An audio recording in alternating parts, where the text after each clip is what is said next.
Did you ever wonder how the everyday things you grew up with somehow became banned? In 1970s homes, these household items shaped daily routines so completely that no one imagined they could be dangerous or disappear. And if the objects we trusted back then vanished overnight, what else might we have missed? Radium dial alarm clocks were once the pride of a bedside table, glowing softly in that unmistakable green that felt almost magical in the dim room of a 1970s home. People would brag about how they could read the hands in total darkness, never realizing that the glow came from radioactive paint brushed on by workers who were never warned of its dangers. These clocks sat beside children's beds, tucked on kitchen counters, packed into travel bags, and nobody questioned a thing because the glow felt futuristic, almost luxurious, like owning a tiny piece of science fiction. What people did not know was that the very paint that made the numbers visible at night was slowly releasing radiation into the air and into their hands every single time they touched it. As medical reports piled up and the truth about exposure became harder to dismiss, the glow that once felt comforting turned chilling. Looking back, it is frightening how many homes trusted these clocks without hesitation, unaware that a small, harmless object could hold such a serious secret.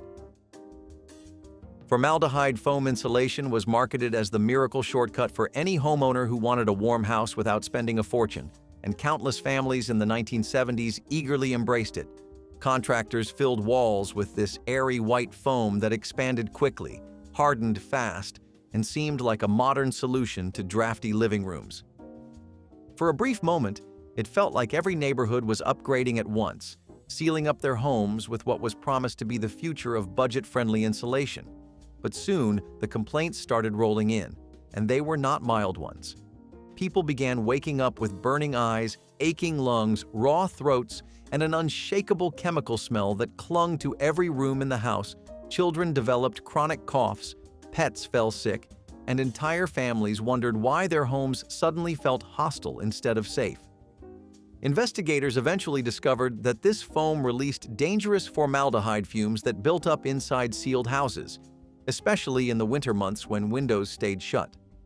The government banned it once the evidence became undeniable, but thousands were left with walls that continued to off-gas for years.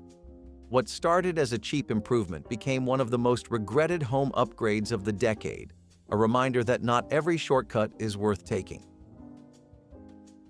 Polyurethane cushions without fire barriers were the soft, bouncy heart of nearly every couch and living room chair in the 1970s, and nobody thought twice about sitting on them for hours.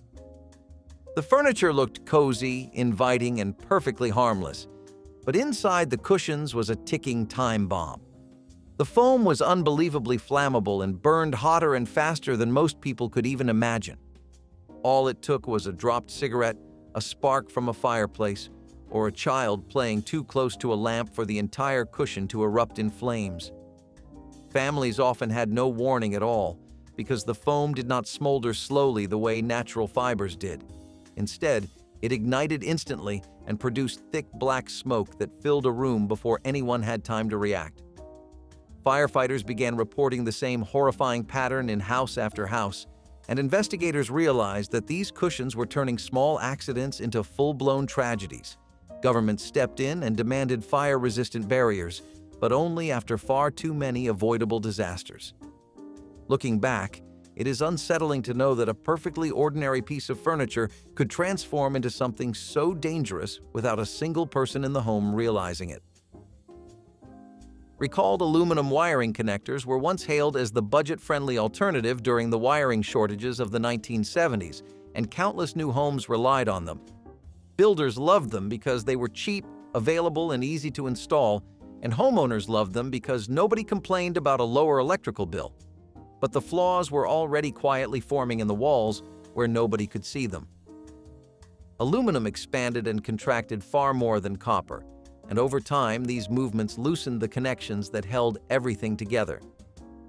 A loose electrical connection is not a small problem. It sparks. It overheats. It quietly melts the surrounding material until one night the wall bursts into flames with no warning. Families across the country were stunned when investigators pointed to the same cheap connectors again and again as the hidden culprit. House fires that seemed accidental were suddenly part of a much bigger pattern. When the recalls finally came, they came with urgency, because by then, too many homes had already paid the price. It is unsettling to think that something so small, something meant to keep the lights on, could bring an entire house down. Chemical toilet bowl cakes with banned disinfectants were once found in every bathroom, tucked under the rim of the toilet like a secret cleaning assistant. They promised powerful sanitizing results, bright colors, fresh smells, and a sparkling bowl with no effort at all. Ads showed families proudly popping them into place, believing they were protecting their homes from germs. What they were actually doing was filling small, poorly ventilated bathrooms with toxic fumes. The chemicals inside these cakes reacted with air and moisture, releasing vapors that irritated eyes, throats, and lungs. Some children fainted, adults developed headaches, and pets avoided the bathroom altogether. The danger was multiplied in tiny homes or apartments where fans were weak and windows rarely opened. Over time, researchers realized these disinfectants were far harsher than anyone knew and could cause long-term respiratory damage. Governments banned the most dangerous formulas once the truth came out. But by then, countless families had breathed in those fumes day after day without ever suspecting the cause of their discomfort. It is a chilling reminder of how something sold as cleanliness can become the very thing that pollutes your home. Paint strippers with methylene chloride were considered the heavy-duty answer to stubborn paint jobs, and anyone tackling home renovation in the 1970s probably had a can of it in the garage. It worked fast, cut through layers of paint like nothing else, and made do-it-yourself. Projects feel like magic. But the warning labels were vague, and the risks were far worse than anyone realized. Methylene chloride turns into carbon monoxide inside the body, and in enclosed spaces, it can kill within minutes. Many people brushed it on in basements, bathrooms, or sheds with no ventilation at all. They would kneel down, breathe deeply without thinking, and collapse before they understood what was happening. The tragedies piled up, from weekend hobbyists to seasoned professionals, all undone by a chemical sold at any hardware shop. By the time regulators stepped in, the pattern was already undeniable. These products were simply too dangerous for everyday homes. Looking back, it is hard to believe that something so lethal sat quietly on store shelves for years, disguised as just another home improvement tool.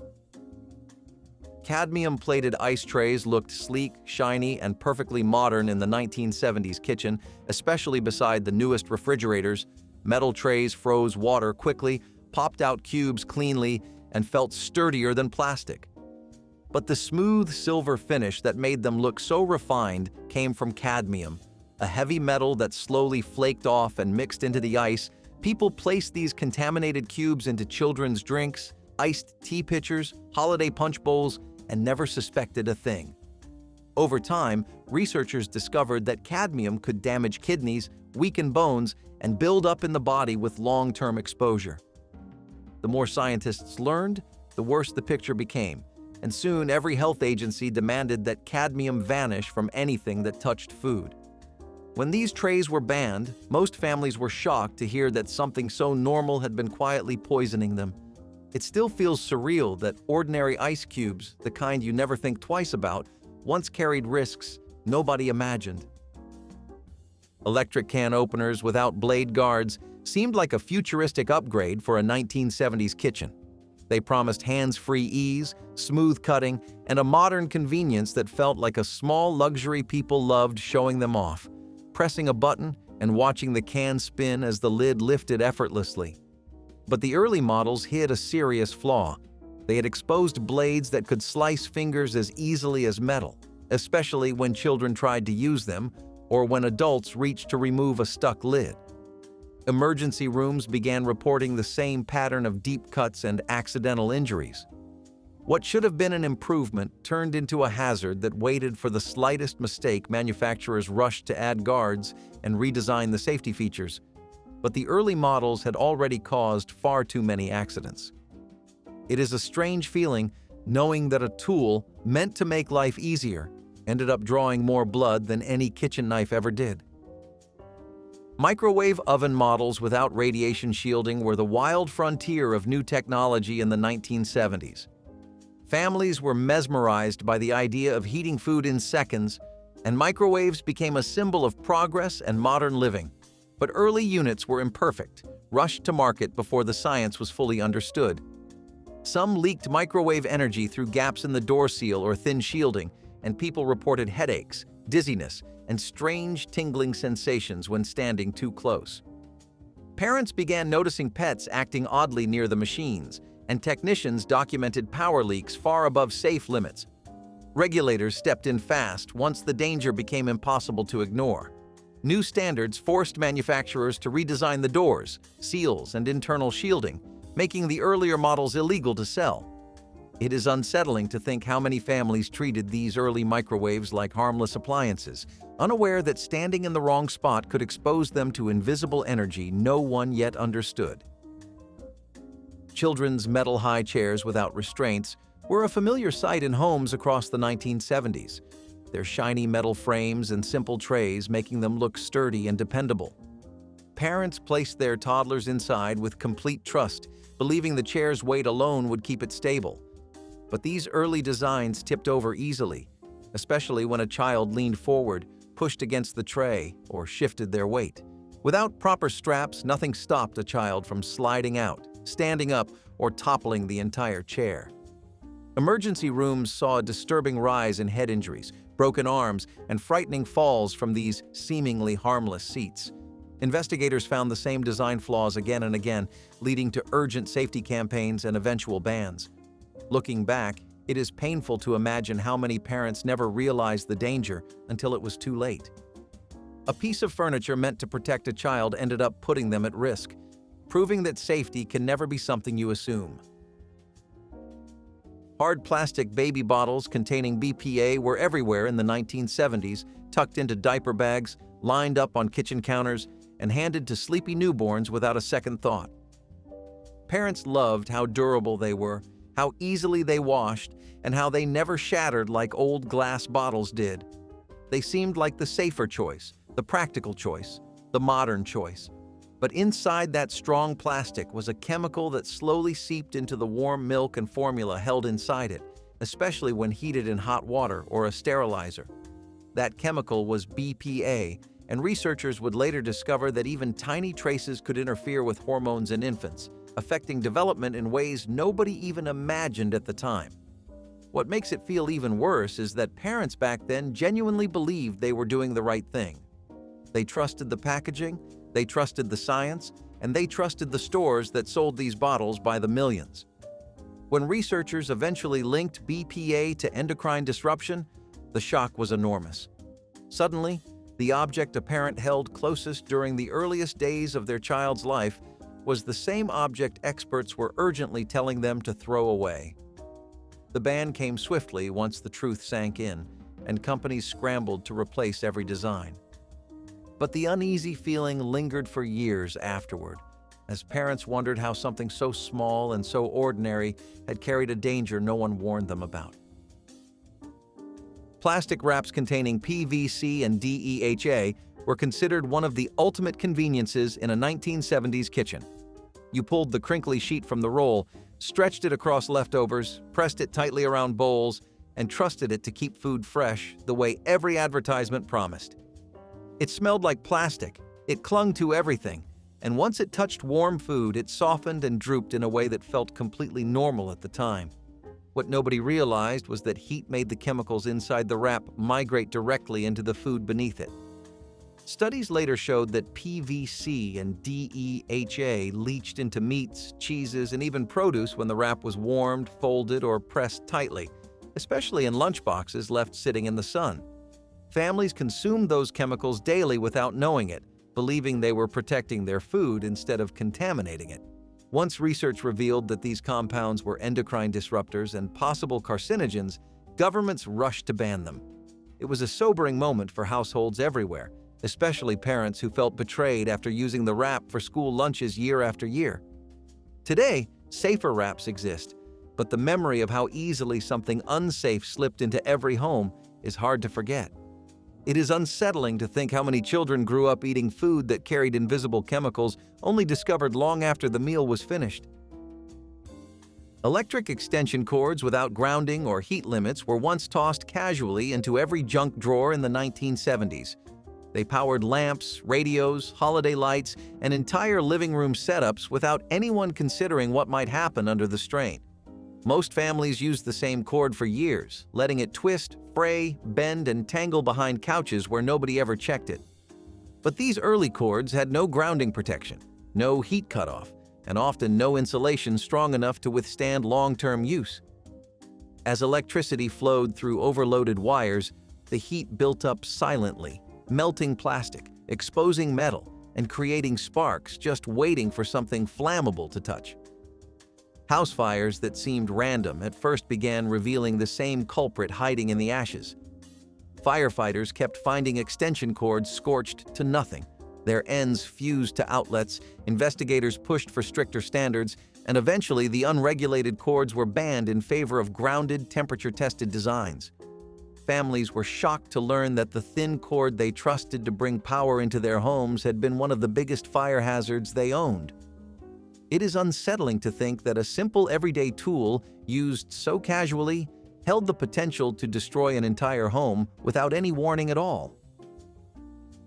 Carpet glues with benzene additives were a quiet danger during the home renovation boom of the 1970s.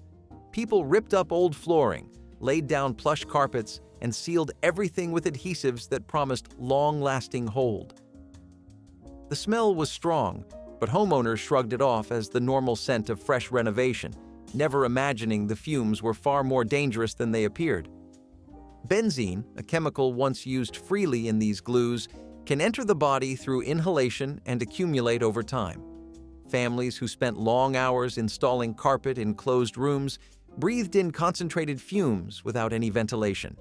Children and pets crawling across newly glued floors ended up inhaling vapors that lingered long after the glue dried. Studies eventually linked benzene exposure to leukemia and other blood disorders, and regulators sounded the alarm.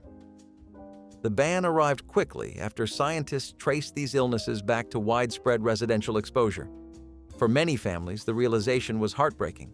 Something that symbolized a fresh start, a home improvement meant to bring warmth and comfort, had instead filled their houses with one of the most harmful chemicals ever allowed inside.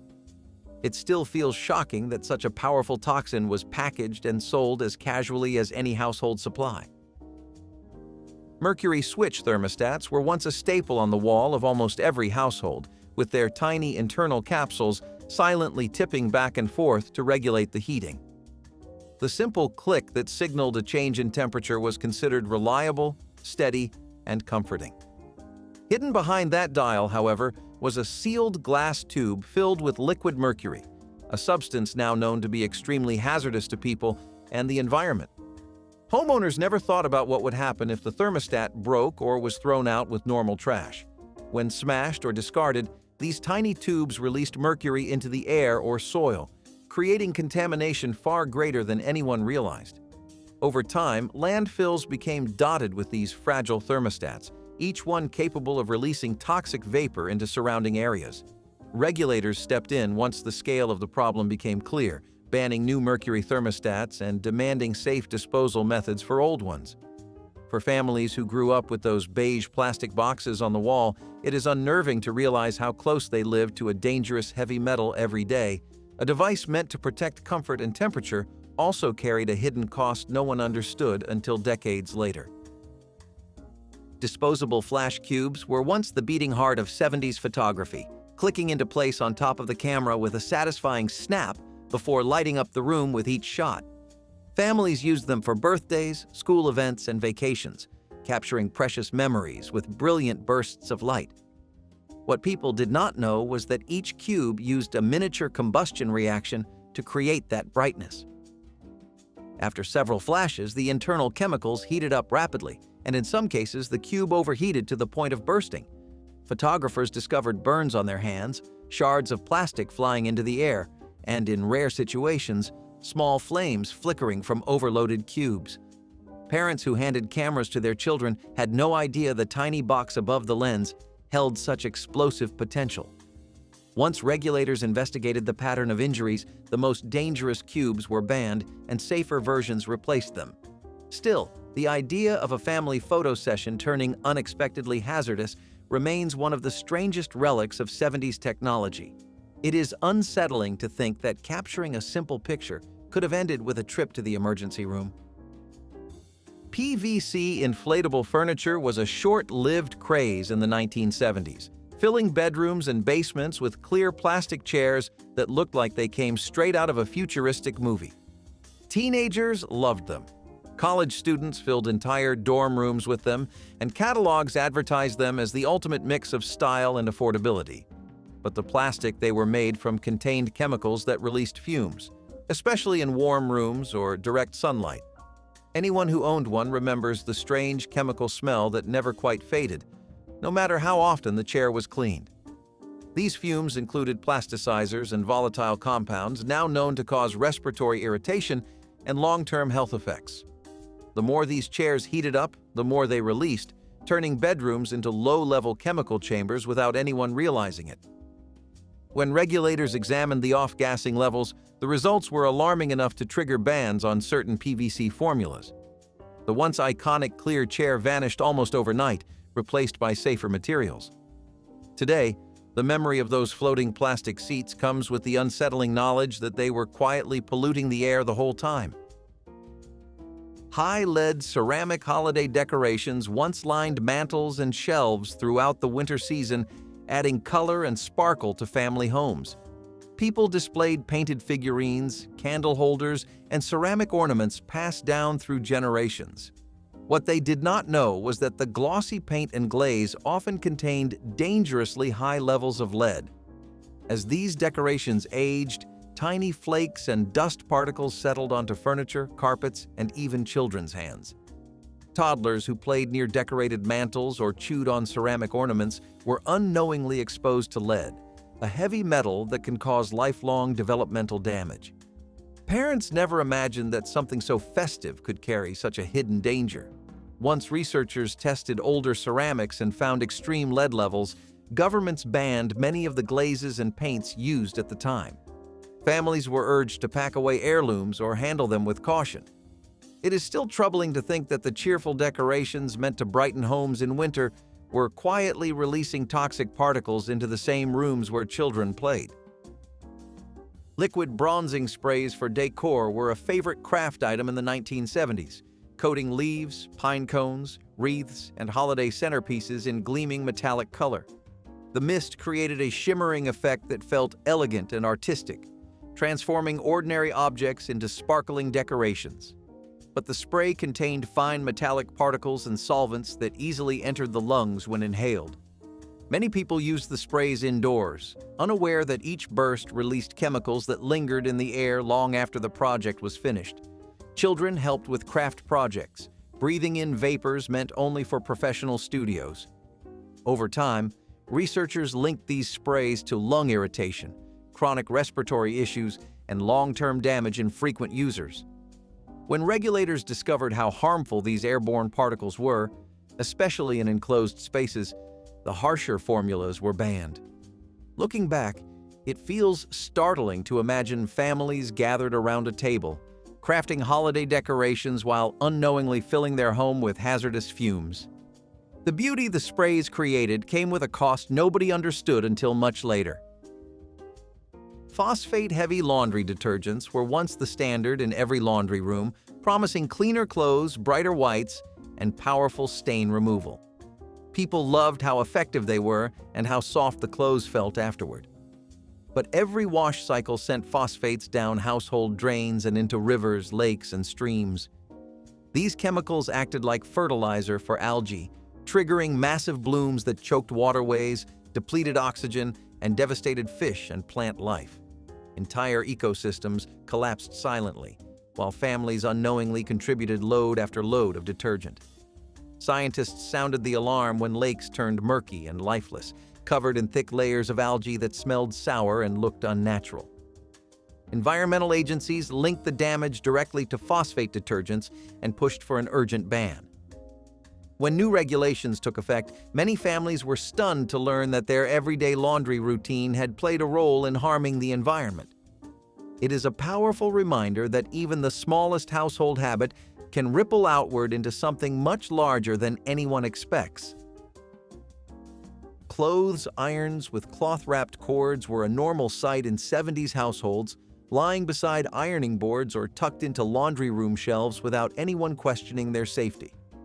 The cords looked harmless, almost gentle compared to the heavier rubber-coated wires that came later, but cloth insulation frayed easily, soaking up humidity, heat, and dust until the fibers loosened and exposed the wires underneath.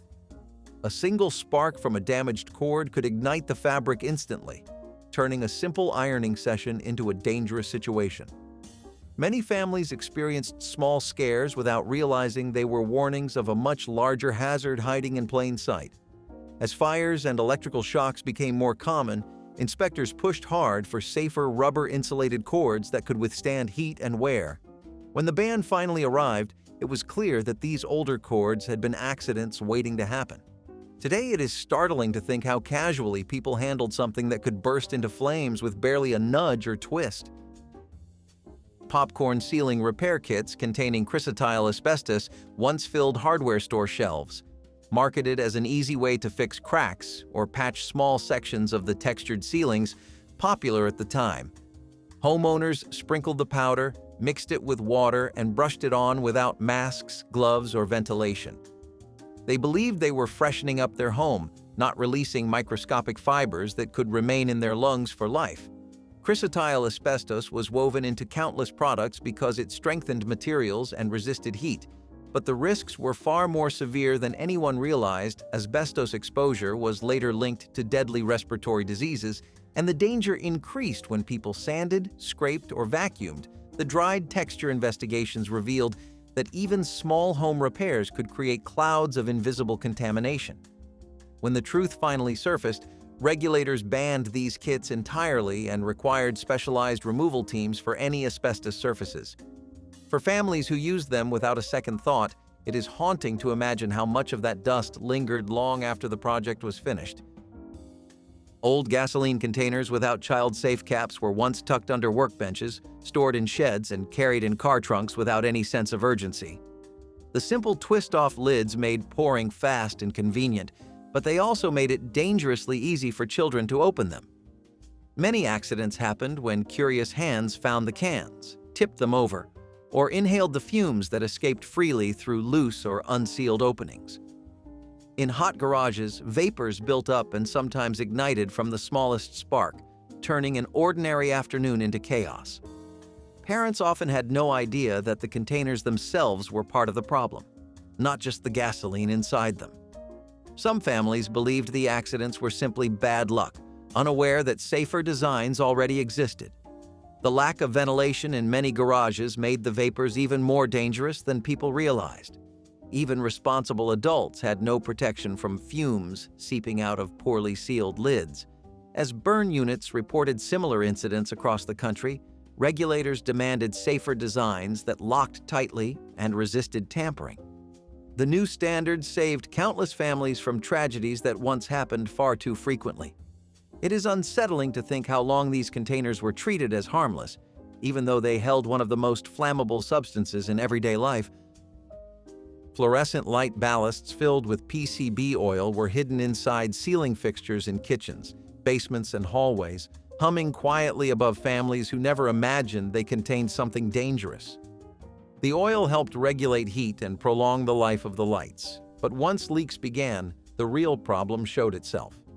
Polychlorinated biphenyls, or PCBs, are highly toxic chemicals that linger in the environment and build up in the body over time. When a ballast overheated or ruptured, the oily residue dripped onto floors, shelves, or countertops, spreading contamination through the home. Cleanup was nearly impossible without special equipment, and many people did not even realize what they were touching. Some homeowners wiped up the residue with bare hands, unknowingly exposing themselves to toxins. Schools and offices faced the same danger, with leaks often going unnoticed for years. The contamination spread quietly, making it even harder to trace its source. Studies linking PCB exposure to cancers and neurological issues pushed regulators to issue an immediate ban. Schools, offices, and homes scrambled to replace old fixtures once they understood the risk. It is frightening to think that something as ordinary as a ceiling light once carried a hazard far more serious than anyone suspected. Corded power drills without trigger locks were a common tool in 70s garages, resting in toolboxes until the next home project. They packed plenty of power, but early models had no safeguard to stop the drill from spinning if the trigger was accidentally pressed. When dropped, bumped, or set down carelessly, the drill could roar to life on its own, twisting violently and injuring anyone who tried to grab it. Many users ended up with broken fingers, deep cuts, or worse, simply because the machine had no safety mechanism. Workshops and emergency rooms reported enough accidents that regulators stepped in and demanded new standards. Some workers recalled drills skittering across the floor like out-of-control machines. Even people with years of experience were caught off guard by how quickly accidents happened. It took countless injuries before the industry admitted how badly a safety redesign was needed. Trigger locks became mandatory, ensuring a drill stayed silent unless deliberately activated. Looking back, it is startling to think how many households relied on tools that could turn dangerous in a split second. A moment of distraction was all it took for a simple project to become a trip to the hospital. Prepackaged luncheon meats were a post-war convenience that fit neatly into America's new rhythm: busy days, quick lunches, no waste. Sliced, sealed, and ready to eat, these meats were the modern worker's dream. They filled sandwiches, lunchboxes, and picnic baskets across the nation. What no one realized was that heating them could trigger a dangerous reaction. The nitrates used to preserve their bright pink color produced nitrosamines, chemical compounds linked to cancer. Commercials showed happy families eating these sandwiches in spotless kitchens, while factories quietly churned out meats laced with preservatives no one could pronounce. It was the dawn of the convenience age, when speed and shelf life mattered more than nutrition. And like so many mid-century innovations, it took years before anyone asked what we were actually putting in our bodies. For years, people fried or broiled their sandwiches, unknowingly creating toxins right on their stovetops. Once scientists uncovered the truth, the industry was forced to reformulate, and entire brands vanished overnight. Luncheon meat never quite recovered its innocence. What was once a symbol of post-war efficiency became a reminder that convenience can carry a hidden cost. Once a beacon of connectivity, the payphone stood as a testament to public communication.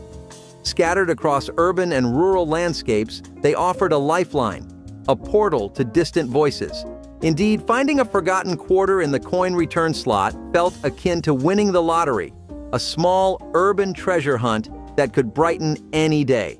As cell phones became our constant companions, the need for these metal guardians waned, and they vanished from our streets. Yet, their iconic image lives on in movies and memories, a relic of a time when staying in touch meant a pocket full of coins and a booth around the corner. BB guns and pellet guns, treated as toys, reflected a time when safety concerns were far less strict. Kids received them as birthday presents or bought them with allowance money, then ran into backyards or fields to play wars without goggles or supervision. The guns looked real, fired small projectiles, and caused plenty of injuries, but that never slowed their popularity. Children lined up cans on fences, tested their aim on bottles, and sometimes even shot at each other in mock battles. Bruises, welts, and chipped windows were common, but few parents saw them as serious problems. Instead, BB guns were viewed as a training step before hunting or using real firearms. Parents often shrugged it off as part of childhood, seeing it as a step between toy cap guns and real hunting rifles. Children learned to aim, to shoot at cans or bottles, and unfortunately, sometimes at each other. It was dangerous, but it was also seen as normal, even character building.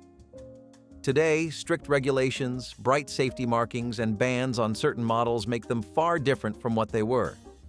In the 1970s, though, BB guns were simply toys, symbols of a looser and riskier time. Drinking and floating on rivers without life jackets was summer at its most carefree and most dangerous. You grabbed a giant black inner tube, packed a cooler full of beer, and drifted with your friends down slow-moving waters for hours. No one wore a life jacket, most could barely swim, but it was never about safety. It was about the sun, the music, and the freedom to float with no responsibilities. Some tied their tubes together. Others threw a rope to a canoe hauling more drinks.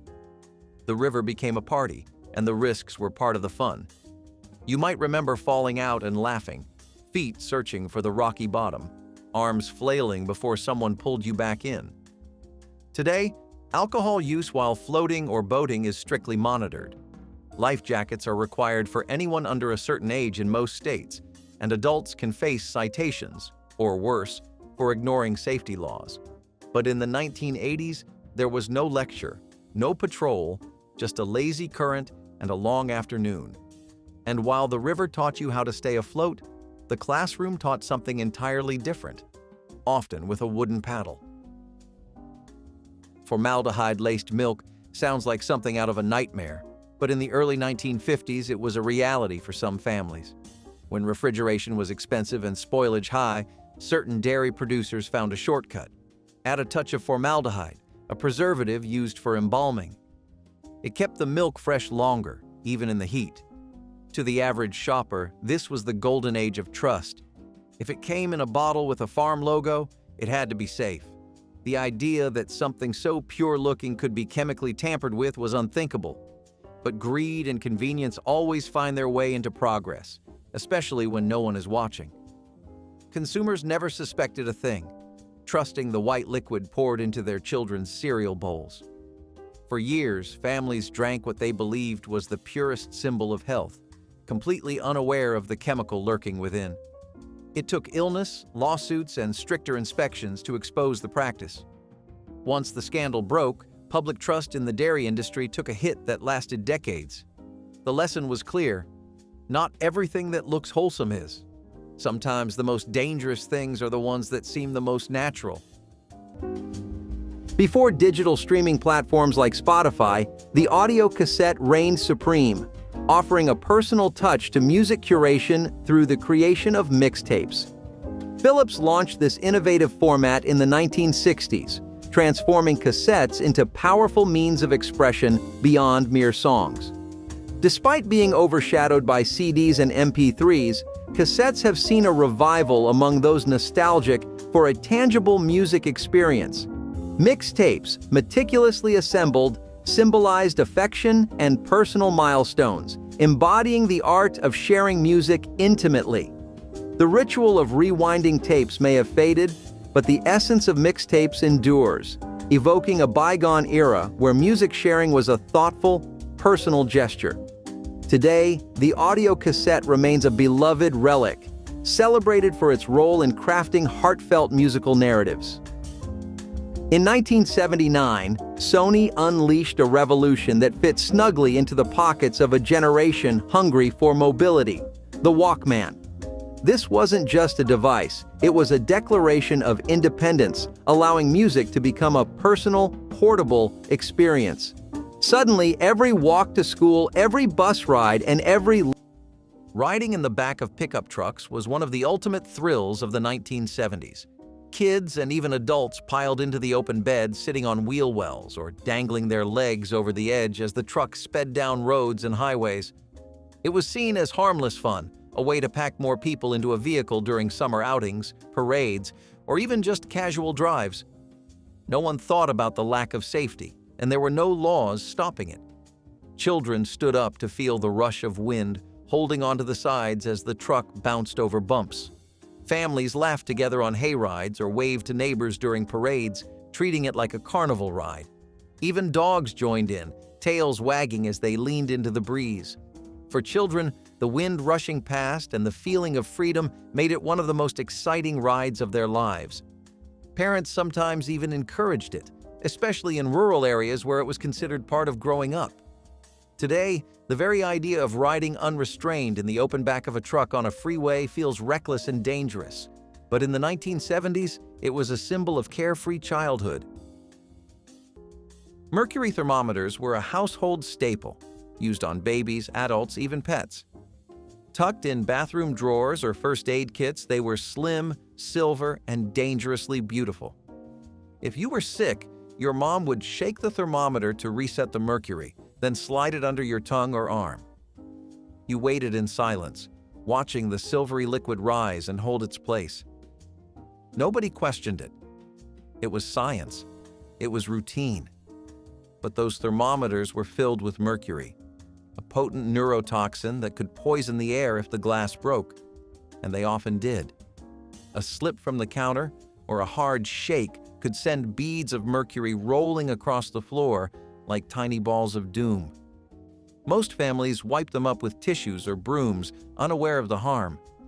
Today, mercury thermometers have been almost entirely phased out, replaced by digital ones that beep instead of shimmer. But for kids of the 80s, that little glass stick was part of every fever, every flu, every call to grandma for what to do next. And just like nobody questioned the mercury, nobody questioned mixing alcohol with open water, especially when summer meant floating down a river without a care in the world. Raw milk was once the pride of the American farm, bottled straight from the source and sold in glass jars.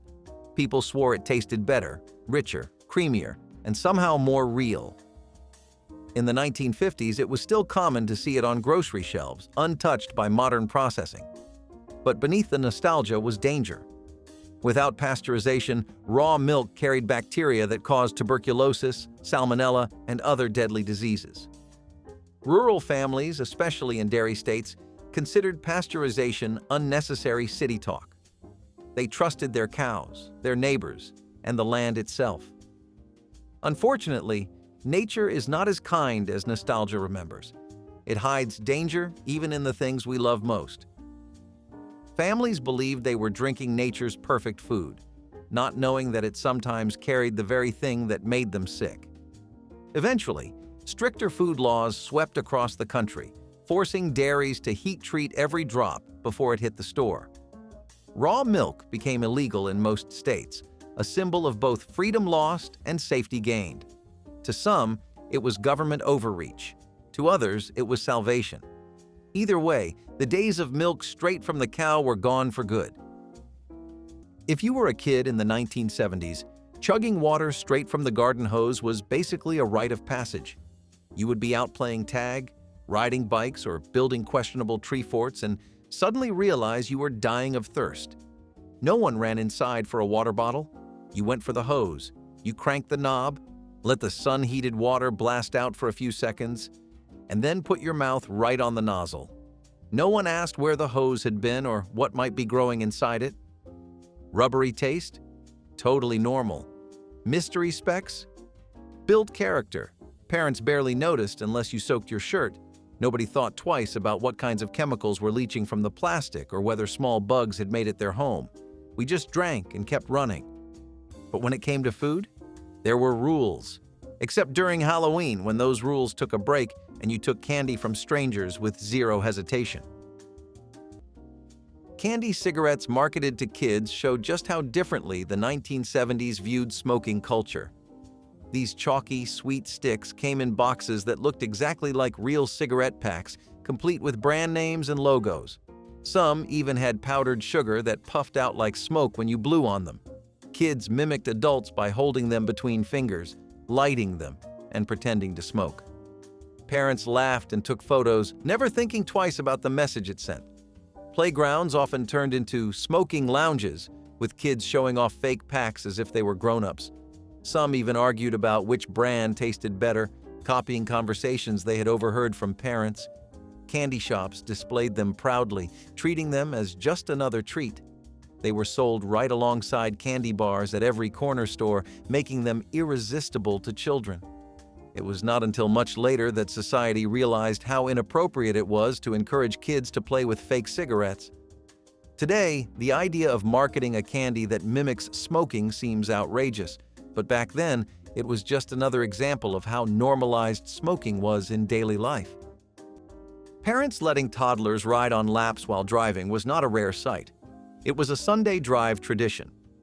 Children sat perched on their mom or dad's thighs, hands gripping the steering wheel with wide eyes, feeling like they were driving the whole world. You might remember being guided down an empty street or quiet country road, the adult's hands shadowing yours on the wheel. Everyone smiled, horns honked, people waved. It felt like a moment of bonding, but in truth, it was incredibly dangerous. There were no airbags to worry about, but there also were no restraints. A sudden stop or crash could be fatal. Yet, the risk barely registered. It was seen as playful, educational even. Parents took photos. Kids begged to do it again. Today, such behavior is not only considered unsafe, it is criminal. Allowing an unrestrained child to ride in the front, let alone on your lap, can lead to legal charges. The shift in public awareness and automotive safety has been dramatic. But in the 1980s, steering a car as a toddler was just another snapshot of growing up free. And while cars were full of risk, so too were other freedoms, including the ease of buying a firearm from a stranger, no questions asked. School field trips without permission slips seem impossible today, but back then it was a common practice. Teachers would gather the class, take a quick head count, and pile everyone onto a bus for a trip to the zoo, a museum, or even a factory tour. There were no stacks of paperwork, no emergency contact lists, and no signed forms tucked into backpacks. Kids were often surprised to find out where they were going only once the bus started moving. Some students came home covered in dirt from farms or dazzled by machinery from factory tours, retelling stories to parents who had no idea the trip even happened. The spontaneity made the day feel like an adventure, adding to the thrill. Parents often did not even know where their kids were going until the child came home with a story to tell. It was a time when trust in schools and teachers was nearly absolute, and communities felt smaller and safer. The idea of liability or lawsuits was far from people's minds, and permission was assumed rather than documented. Looking back, it feels carefree but also risky. Children traveling across town with little more than a roll call to keep track of them. Yet for many kids, these trips became some of their best memories of school, precisely because of that freedom. Long before texting and swiping, there was the thrill of spinning a rotary dial or the sharp click of a push-button phone. Invented by Alexander Graham Bell in 1876, the landline phone was the cornerstone of communication. These phones were built like tanks, and hanging up with a slam was its own kind of satisfaction. As cell phones began to dominate in the late 20th century, the once ubiquitous landline started its slow retreat. Yet, in some homes, the landline lives on, a reminder of simpler, more connected times. Remember when phone numbers started with words? Call KL5 5555, a testament to a time when phone numbers were a jingle, not just a sequence. Brominated vegetable oil, or BVO, was the secret ingredient that made 1950s fruit sodas look and taste so good. It kept the citrus flavor evenly mixed, preventing that oily layer from rising to the top. The chemistry was clever, the flavor refreshing, and the bright bottles flew off the shelves. For decades, no one questioned what brominated meant. It just sounded scientific, and science meant progress. But studies later revealed the truth. Bromine compounds did not just disappear. They built up in human tissue, especially fat, leading to headaches, memory loss, and nerve issues. It was found in everything from orange soda to sports drinks, hiding behind harmless-sounding labels. Teenagers drank it daily without a clue that it shared a chemical base with flame retardants. When that fact hit the headlines, even the most loyal soda drinkers turned queasy. The same chemical family used in flame retardants was floating in your orange soda. When the public finally learned, it was too late for many. BVO had been in use for over 30 years. The Food and Drug Administration eventually banned it, leaving soda makers scrambling for safer replacements.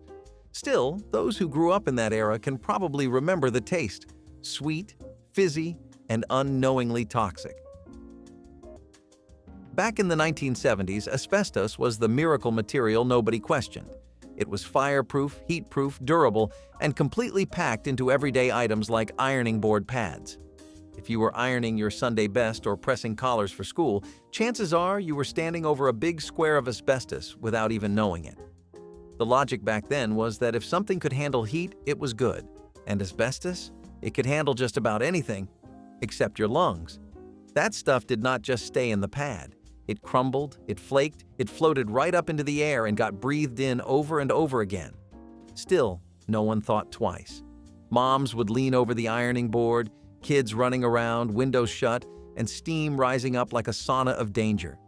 It was not until years later that we figured out those innocent little chores came with a free side of cancer risk.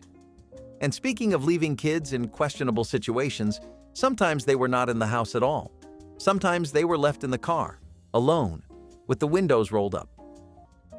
Playground equipment on concrete was one of the most unforgiving features of childhood in the 1970s.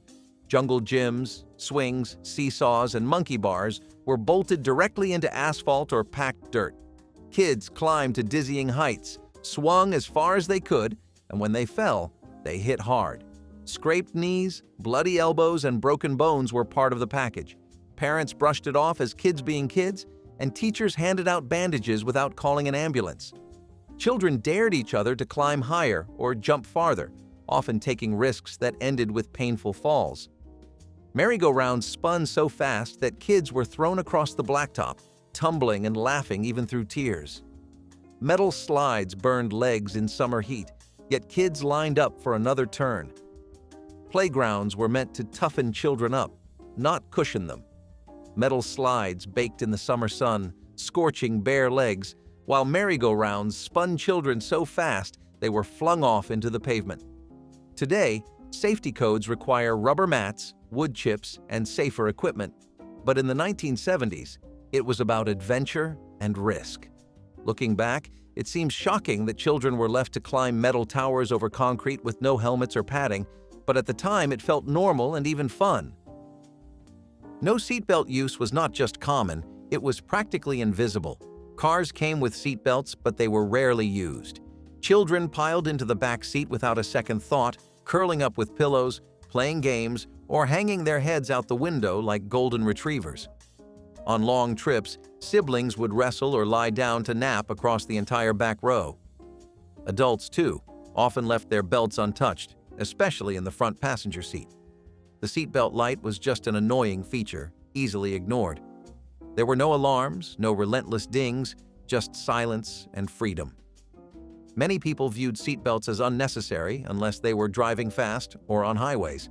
Some even believed they were more dangerous during crashes. It was not until the late 1980s and early 1990s that states began to enforce seatbelt laws. Today, it is a non-negotiable. Not buckling up can cost you money, your license, or your child's safety. But back then, you were more likely to get in trouble for forgetting to bring home milk than for not wearing a belt. And if the roads were that casual, imagine how carefree kids were on their bikes, zooming through neighborhoods without a helmet in sight. In the 1950s, DDT was a household name for all the wrong reasons. Farmers, grocers, and even homemakers believed it was a miracle, a chemical that could protect crops from pests and keep fruits looking fresh for weeks. Produce was sprayed, dusted, and even rinsed in it before hitting grocery shelves. Apples gleamed brighter, tomatoes stayed red longer, and no one questioned it. You could not see the danger, and that made it easy to ignore. Decades later, scientists discovered that DDT was more than just a pesticide. It was a poison that lingered in soil, water, and even human tissue. It killed insects, yes, but it also harmed birds, fish, and people. The chemical built up in the environment until its effects could not be denied. The once fresh produce of the 1950s became a warning from history. What we cannot see can still hurt us. When DDT was banned, it marked a turning point in how America thought about safety, trust, and the true cost of convenience. In the 1950s, music found its wings with the transistor radio, transforming beaches into personal concert venues where friends gathered, basking under the sun while top 40 tunes played, a soundtrack to youthful summers. This small device brought melodies and voices not just into homes, but into open spaces, making the world feel a touch smaller, fitting snugly into one's hand. Inventors like William Shockley gave us a tool that connected us to the outer world in a manner both intimate and expansive. The radio delivered music, news, and live sports with a static crackle, adding a layer of authenticity to every broadcast. Despite the digital age, radio's essence survives, transformed yet enduring, a testament to its role as the soundtrack of the 20th century. Cars without child safety seats were another everyday norm. Infants often rode on a parent's lap, and toddlers bounced around freely in back seats. Some parents placed babies in simple carriers or even laundry baskets on the floor during long drives. On long trips, kids played games in the back, crawling over seats or sitting on the floor without a thought to safety. Parents sometimes stretched out blankets to make the car feel cozier, turning the back seat into a moving playpen. What seemed like family fun then would now make modern parents cringe. There were no strict laws requiring child restraints, and most families never thought twice about it. Car seats did exist, but they were designed more for convenience than safety, often functioning as booster chairs rather than protective devices. Road trips became free-for-alls, with kids climbing from front to back while parents drove. By modern standards, it seems reckless, but in the 1970s, it was just the way things were done.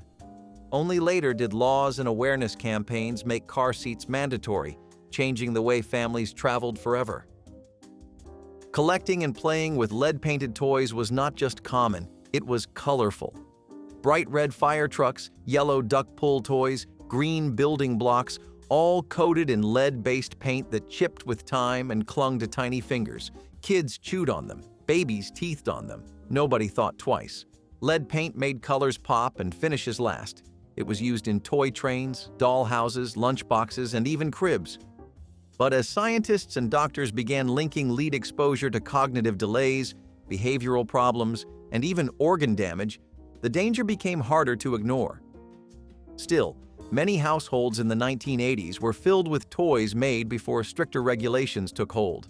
You might remember that sweet metallic taste from licking a painted truck or the smell of an old wooden toy chest. It was part of playtime, but under the surface, those bright colors came with a cost. Today, toy safety is rigorously tested, and lead limits are strictly enforced. But back then, the warnings were distant, the labels unclear, and the risks silent. And if the toys were risky, so were the neighborhood traditions, like launching fireworks right from your own backyard. No permits, no fire marshal, just matches and luck. Lead-soldered cans were once the height of convenience, sitting proudly on pantry shelves filled with soups, beans, and vegetables. Housewives in the 1950s relied on them for quick dinners, trusting the gleam of the metal and the weight of the can. No one knew that each meal came with a hidden dose of poison. The solder that sealed those cans was made from lead, a heavy metal that slowly seeped into whatever food it touched. Over time, families unknowingly ingested trace amounts that built up in their bodies. Children suffered the most: fatigue, headaches, and developmental issues doctors struggled to explain. It took years of investigation before the truth surfaced. These ordinary cans were silently toxic. Once the government finally stepped in, the change was swift and absolute. Modern cans switched to safer materials, but the memory lingered. An entire generation raised on food that was convenient, cheap, and quietly dangerous. Let's find out. Imagine a time when the centerpiece of every living room was a bulky, boxy behemoth, the CRT TV. Coming into prominence in the 1950s, this technological marvel turned the humble living room into a bustling family theater. Picture the excitement as families gathered around to watch the moon landing or the latest episode of I Love Lucy. Despite its hefty frame, the CRT TV was the window to the world until the sleek and slender flat screens of the early 2000s gently nudged it into the annals of history. Yet, ask any vintage video game enthusiast, and they'll wax poetic about the unmatched charm of playing on a CRT. Before streaming in HD, the CRT TV was the family's bond, the newsbringer, and the entertainer, all rolled into one. Unregulated fireworks in neighborhoods were an explosive part of summer in the 1970s. Cherry bombs, bottle rockets, and Roman candles were sold openly, with little regulation and even less adult supervision. Kids could walk into roadside stands or corner shops, hand over a few dollars, and walk out with fireworks powerful enough to cause serious injury. Backyards lit up with bright sparks, loud bangs, and the smell of gunpowder. Neighbors often joined in, sometimes competing for who could put on the biggest display. Children held sparklers dangerously close to faces, lit firecrackers in tin cans, and chased each other with bottle rockets. Adults cheered them on, seeing the chaos as part of the holiday fun. Injuries were shrugged off with bandages, and the celebrations carried on year after year. Parents stood by with minimal concern, watching children light fuses with matches or lighters. It was thrilling and dangerous, and every summer carried stories of burns, missing fingers, or house fires. Yet for families then, fireworks were a symbol of celebration, freedom, and excitement. Only later did laws clamp down on what could be sold, how it could be handled, and who was allowed to buy it. The memory of bottle rockets whizzing across yards and kids laughing as firecrackers popped underfoot is burned into nostalgia, even if today the thought of it makes people shudder. If any of these forgotten household hazards stirred a memory or a shiver, tell us your stories below. Tap like to help others find the truth behind their own nostalgia, and subscribe so you never miss the history hiding in plain sight.